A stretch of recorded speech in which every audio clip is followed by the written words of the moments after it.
Hi, hello, నమస్తే, welcome to Maruti రైతు నేస్తం. సో ఒకసారి ఈ ఫీల్డ్ చూడండి. సో ఎంతలా కాప్ అనేది ఎంత దగ్గరగా ఉందో చూడండి, ఎంత దగ్గర కనుపుందో చూడండి. కింద నుంచి పై వరకు చూడండి, ఎక్కడ కూడా తాలు శాతం అనేది లేకుండా మంచి రెడ్డిష్ తోటి కాయ అనేది చాలా అద్భుతంగా ఉంది.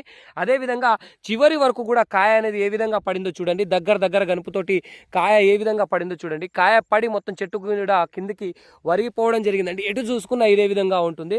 మీరు ఏ చెట్టు లేపుకున్నా ఇదే విధంగా ఉంటుంది. టోటల్ మొత్తం కూడా చెట్లు మొత్తం కూడా అల్లుకుపోయి చాలా అద్భుతంగా ఉందండి. ఇది చూసుకున్నట్లయితే కర్షక్ క్రాప్ సైన్స్ వారి సూపర్ కింగ్ ఫిషర్ అనే వెరైటీ అండి. సో చాలా అద్భుతంగా ఉంది. ప్రతి ఒక్క రైతు వాడుకోదగ్గ వెరైటీ సూపర్ కింగ్ ఫిషర్. చాలా దగ్గర కనుపుందండి, చాలా అద్భుతంగా ఉంది. ప్రతి ఒక్క రైతులు వాడుకోవచ్చు. చివరి వరకు కూడా ఒకే సైజు ఉంది. మెయింటెనెన్స్గా దగ్గర గనుపు, కాయ సైజ్ ఎక్సలెంట్గా ఉంది. అదేవిధంగా గింజ శాతం చూసుకున్నట్లయితే అద్భుతంగా ఉందండి. ప్రతి ఒక్క రైతులు వాడుకోవాలి.